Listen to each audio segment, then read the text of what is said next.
Irmãos queridos, nós vamos então abrir a palavra de Deus em Atos dos Apóstolos, capítulo 2.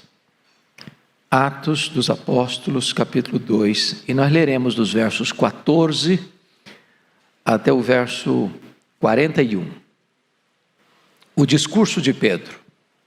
Então se levantou Pedro com os 11, e erguendo a voz, advertiu-os nesses termos: varões judeus e todos os habitantes de Jerusalém, tomai conhecimento disto e atentai nas minhas palavras.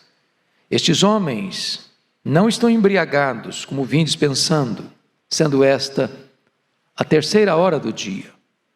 Mas o que ocorre é o que foi dito por intermédio do profeta Joel. E acontecerá nos últimos dias, diz o Senhor, que derramarei do meu espírito sobre toda a carne. Vossos filhos e vossas filhas profetizarão. Vossos jovens terão visões e sonharão vossos velhos. Até sobre os meus servos e sobre as minhas servas derramarei do meu espírito naqueles dias, diz, e profetizarão. Mostrarei prodígios em cima no céu e sinais embaixo na terra, sangue, fogo e vapor de fumaça.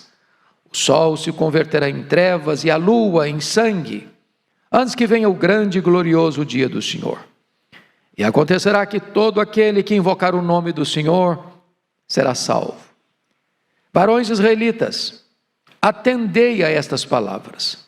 Jesus, o Nazareno, varão aprovado por Deus diante de vós com milagres, prodígios e sinais, os quais o próprio Deus realizou por intermédio dele entre vós, como vós mesmos sabeis, sendo este entregue pelo determinado desígnio e presciência de Deus, vós o matastes, crucificando-o por mãos de iníquos, o qual, porém, Deus ressuscitou, rompendo os grilhões da morte, porquanto não era possível fosse ele retido por ela.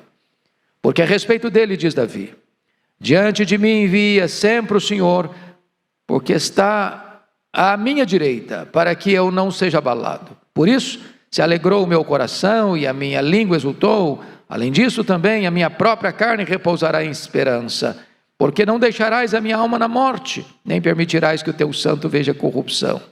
Fizeste-me conhecer os caminhos da vida, encher-me-ás de alegria na tua presença.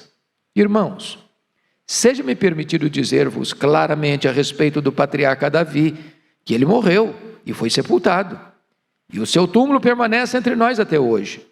Sendo, pois, profeta, e sabendo que Deus lhe havia jurado que um dos seus descendentes se assentaria no seu trono, prevendo isto, referiu-se à ressurreição de Cristo, que nem foi deixado na morte, nem o seu corpo experimentou corrupção.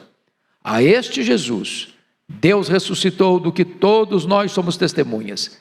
Exaltado, pois, à destra de Deus, tendo recebido do Pai a promessa do Espírito Santo, derramou isto que vedes e ouvis.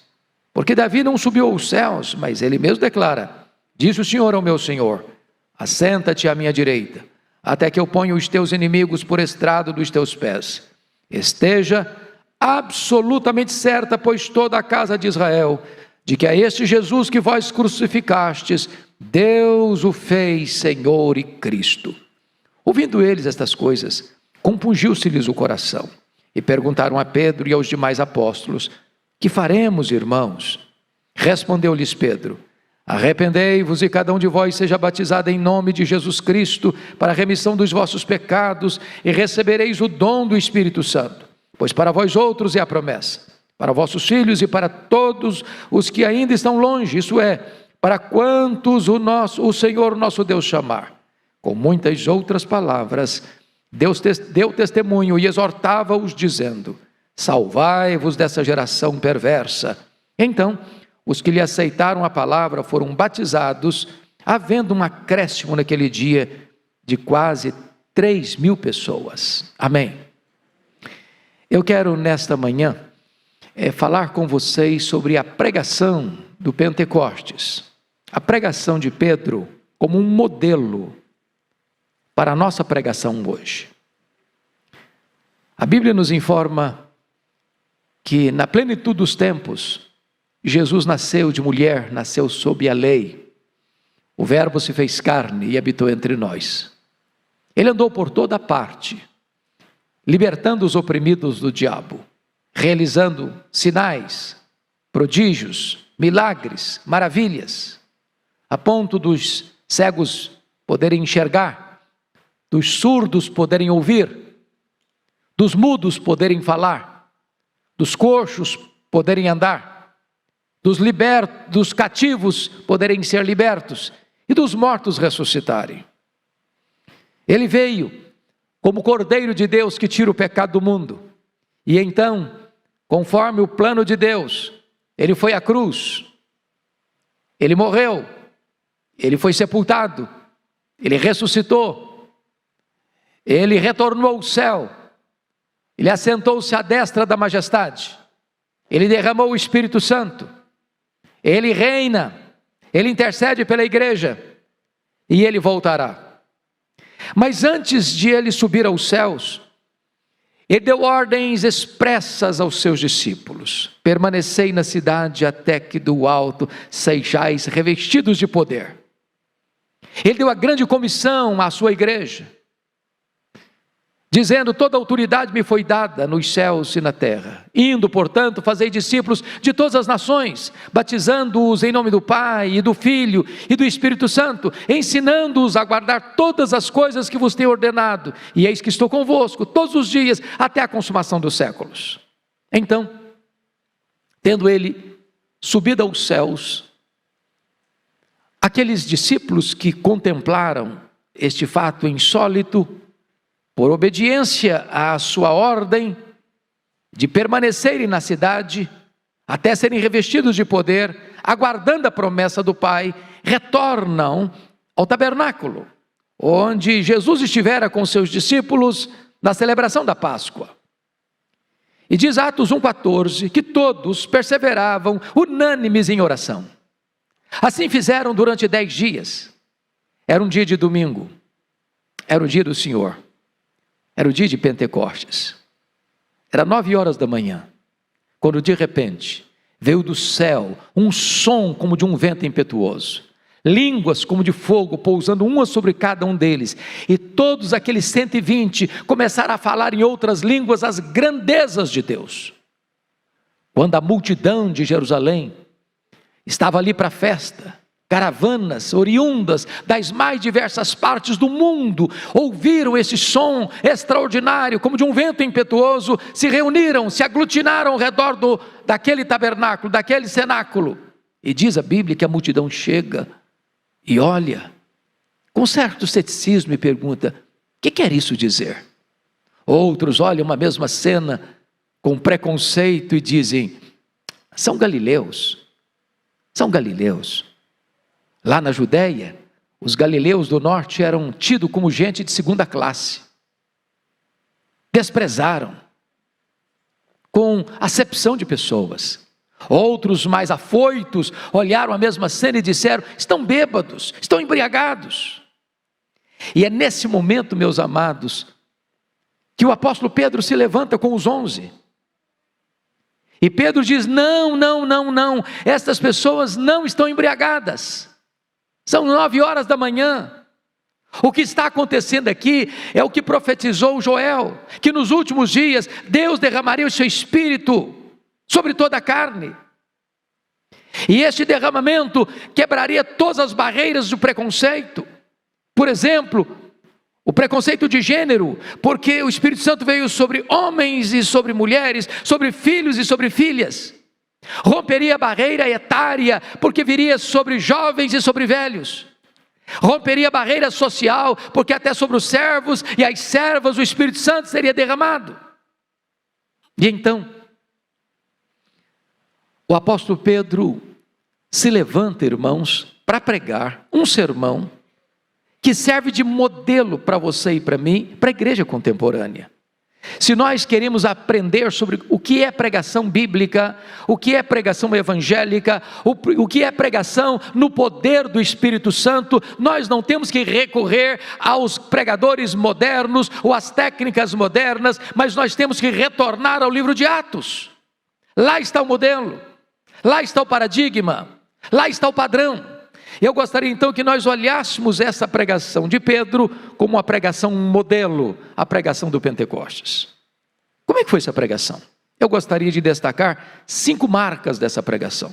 Primeiro, é uma pregação cristocêntrica quanto à sua essência. Vejam vocês que Pedro vai destacar algumas coisas sobre a pessoa de Jesus. Olhem comigo, porque ele começa o seu discurso, o seu sermão, propriamente dito, depois de contextualizar a situação, no verso 22. E a primeira coisa que ele vai falar é sobre a vida de Jesus. Varões israelitas, atendei a estas palavras. Jesus o Nazareno. Para um pouquinho aqui. Como Jesus o Nazareno?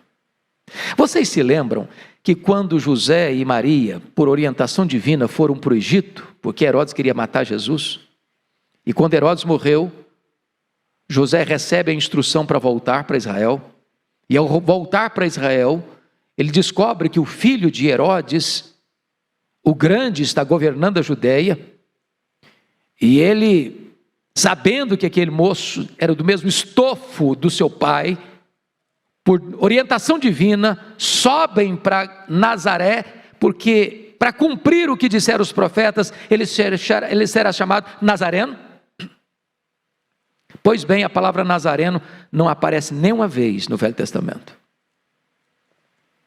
Se não aparece a palavra Nazareno no Velho Testamento, como é que ele tinha que cumprir as profecias? O que os profetas disseram, que ele seria chamado Nazareno.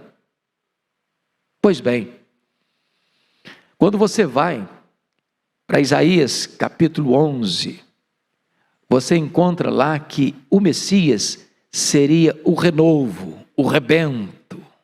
E a palavra renovo e rebento, a palavra renovo aí é a palavra hebraica nezer, de onde vem a palavra Nazareno. Então, ao tratar que ele seria chamado Nazareno, ele está tratando da exaltação de Jesus. Mas em segundo lugar, Nazaré era uma cidade mal falada, a ponto de uma pessoa perguntar assim, mas porventura de Nazaré pode ser alguma coisa boa? Então, ao ser chamado de Nazareno, a profecia está apontando tanto para a exaltação dele como para a humilhação dele. Bom, seguindo o texto, verso 22, Jesus o Nazareno, varão aprovado por Deus diante de vós, com milagres, prodígios e sinais, os quais o próprio Deus realizou por intermédio dele entre vós, como vós bem sabeis. O que é que Pedro está destacando? A vida de Jesus. Ele veio, enviado por Deus, para fazer as obras de Deus, para libertar os oprimidos do diabo, para fazer sinais, para fazer maravilhas, para fazer milagres, para fazer prodígios, e a vida dele provou isso, a sua messianidade. Mas a segunda coisa que Pedro destaca no seu sermão sobre Jesus, olha comigo o verso 23, é a morte de Jesus. Primeiro fala da vida, agora fala da morte. Sendo este entregue pelo determinado desígnio e presciência de Deus, vós o matastes, crucificando por mãos de iníquos. Ponto aqui. Notem vocês que Pedro está colocando lado a lado duas coisas. Primeiro, a morte de Cristo estava na agenda da eternidade.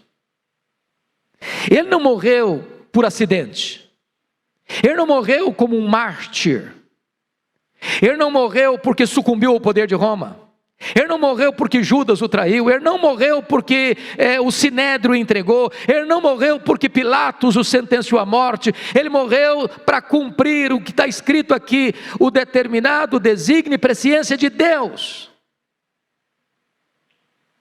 Mas ao mesmo tempo Pedro destaca que aquilo que Deus planejou na eternidade não poderia ser mudado, não tira a responsabilidade daqueles que, conforme Pedro descreve aqui, vós o matastes, crucificando-o por mãos de iníquos. Então a morte de Cristo foi o crime mais horrendo da história. Porque sendo ele inocente, contrataram testemunhas falsas para acusá-lo. Sendo ele perfeito, eles o acusaram de crimes que ele não praticou. Tendo o juiz que vai julgá-lo consciência de que ele era inocente, por conveniência, o condena à morte, morte e cruz. Então, se era plano eterno de Deus, era total responsabilidade dos homens levarem Jesus até a cruz. Mas Pedro está destacando a morte dele, a vida dele, segundo lugar, a morte dele. Terceiro lugar, vejam vocês que Pedro agora, ao falar da pessoa de Jesus, ele destaca a ressurreição de Jesus. No verso 24 ele diz: ao qual porém Deus ressuscitou, rompendo os grilhões da morte, porquanto não era possível fosse ele retido por ela. E a partir daí ele descreve de forma longa, até o verso 32, o aspecto do Salmo 16. E que Davi, ao profetizar, essa questão não estava falando dele mesmo, porque Davi morreu, e o túmulo de Davi estava lá para aquelas pessoas verem. Portanto, Davi está profetizando acerca do seu descendente. E então ele culmina no verso 32, quando ele diz: a este Jesus Deus ressuscitou, do que todos nós somos testemunhas. Então a terceira coisa que Pedro vai tratar sobre a pessoa de Jesus é a ressurreição de Jesus.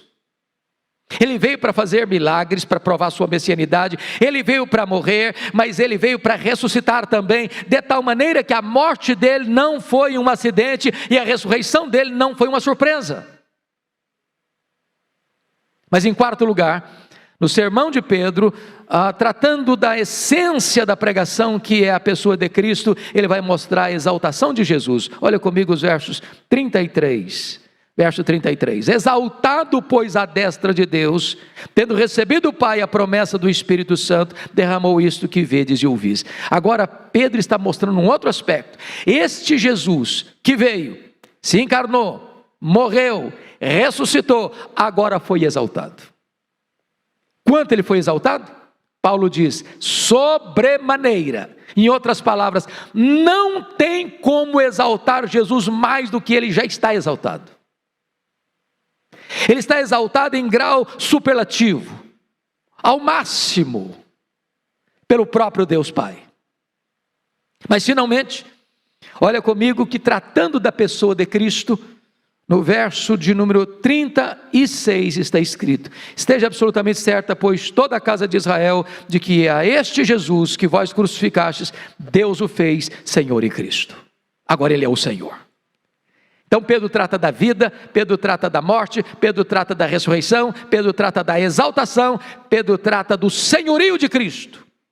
Irmãos, a pregação evangélica precisa ser o quê? Cristocêntrica. Este é o modelo que Pedro está nos mostrando do que é pregação do evangelho. Mas notem vocês um segundo aspecto. Primeiro, é uma pregação cristocêntrica em sua essência. Segundo lugar, é uma pregação eficaz quanto ao seu propósito. Confiram comigo, por favor, o verso 37. Ouvindo eles estas coisas, compungiu-se-lhes o coração, perguntaram a Pedro e aos demais apóstolos: que faremos, irmãos? Oh, amados, isso é magnífico. Quantas vezes, por falta de poder do Espírito Santo, por falta de centralidade de Cristo na pregação, os sermões botam as pessoas para dormir. Dispersão. Mas quando o pregador, cheio do Espírito Santo, na virtude e no poder do Espírito Santo, está pregando sobre a pessoa de Cristo, a vida de Cristo, a morte de Cristo, a ressurreição de Cristo, a exaltação de Cristo, o senhorio de Cristo, essa mensagem produz tal impacto nos corações, que o apelo não parte do púlpito para o auditório, mas do auditório para o púlpito. Pedro não tinha terminado ainda de pregar, quando a multidão que está ouvindo começa a ter o coração compungido, a consciência fisgada pela obra do Espírito Santo, e o auditório pergunta para Pedro: o que nós vamos fazer? Oh, como nós precisamos, irmãos, que Deus tenha misericórdia de nós, que Deus nos visite com o poder do seu Espírito, para que ao pregarmos esta palavra, os corações sejam totalmente tomados por convicção de pecado, os corações sejam quebrados, os corações sejam derretidos pelo poder do Espírito Santo de Deus.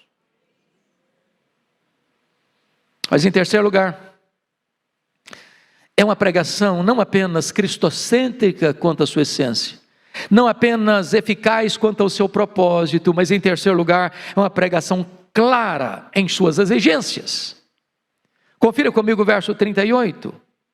Respondeu-lhes Pedro: arrependei-vos e cada um de vós seja batizado em nome de Jesus Cristo para a remissão dos pecados, e recebereis o dom do Espírito Santo. Notem, amados irmãos, que muitas pregações hoje são pregações de elogio ao homem, pregações confortáveis, pregações que enaltecem o homem, que bajulam o homem, ou que tentam levar o homem a sentir-se confortável no seu estado.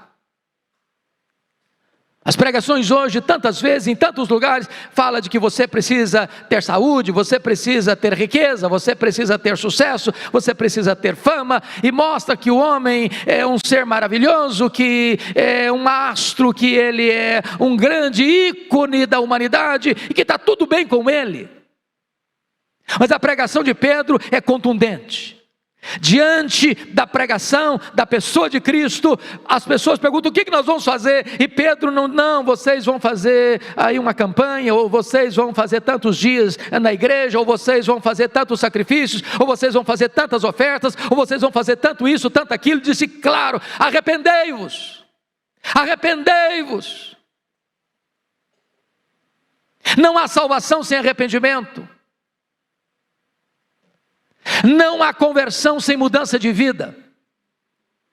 É preciso que o homem entenda que ele está em estado de rebelião contra Deus. É preciso que ele compreenda que se ele não se arrepender, ele não pode entrar no reino de Deus. Ele precisa compreender que o pecado ofende a santidade de Deus. Ele precisa ter tristeza segundo Deus. Ele precisa dar meia volta e abandonar o pecado. Arrependei-vos. E ele vai além e diz o seguinte: arrependei-vos, e cada um de vós seja batizado em nome de Jesus Cristo para a remissão dos vossos pecados. Ou seja, para ter perdão de pecados tem que ter arrependimento. Mas Pedro está dizendo outra coisa importante. Não é arrependei-vos e cada um fique na sua casa. Não é arrependei-vos e cada um fica sendo crente do jeito que quiser. Não, arrependei-vos e cada um de vós seja batizado. O que significa ser batizado? É que esta pessoa que se arrepende precisa de igreja.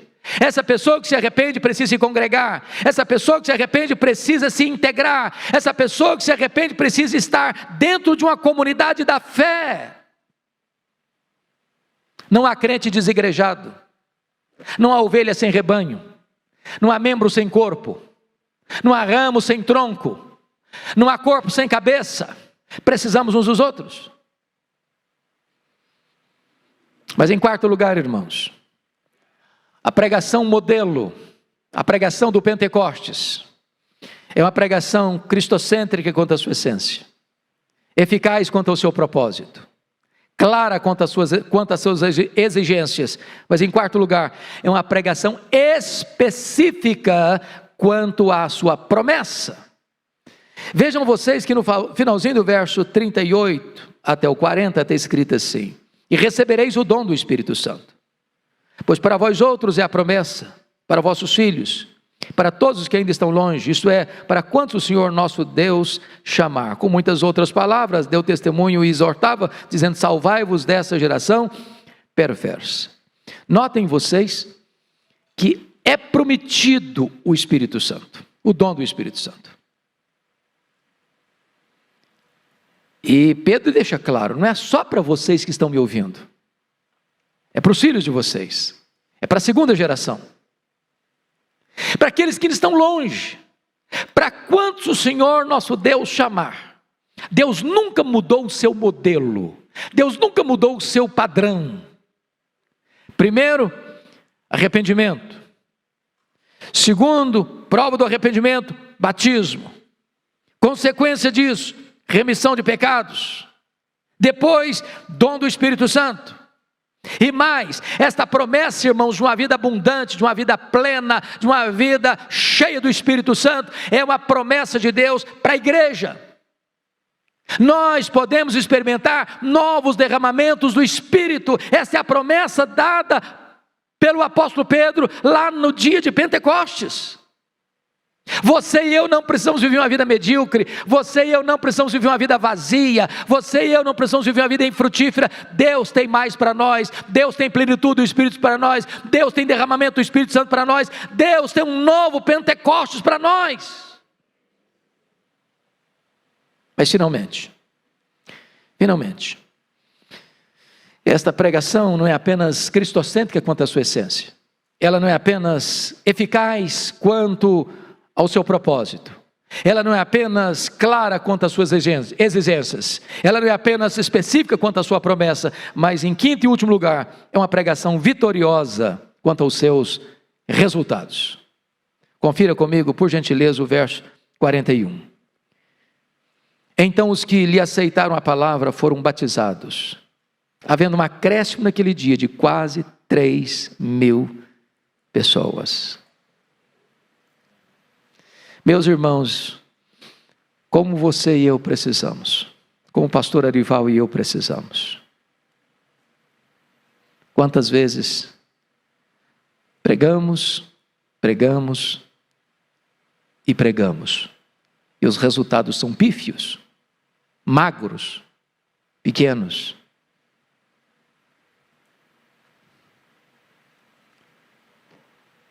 Quantas vezes as pessoas vêm e voltam mais endurecidas? A venda não é tirada dos olhos, o tampão não é tirado dos ouvidos, o coração continua de pedra. É por isso que você e eu precisamos desesperadamente de pedir a Deus que Ele nos visite com o seu poder. Porque se Deus se agradar de nós, quando alguém se levantar nesse púlpito para pregar sobre Cristo, a vida dele, a morte dele, a ressurreição dele, a exaltação dele, o senhorio dele, os corações vão se derreter. As pessoas que estiverem lá na ponta, sendo alcançadas pelas mídias sociais, lá na sua casa, lá no seu hotel, lá no seu hospital, lá no seu escritório, o coração vai se derreter. E multidões hão de ser agregadas à igreja e salvas pela graça. Oh, como nós precisamos disso, para que os descendentes de Abraão possam brotar como salgueiro junto às correntes das águas. Que Deus nos ajude a nos voltarmos para as Escrituras, a nos voltarmos para a pregação do Evangelho no poder do Espírito Santo. Amém.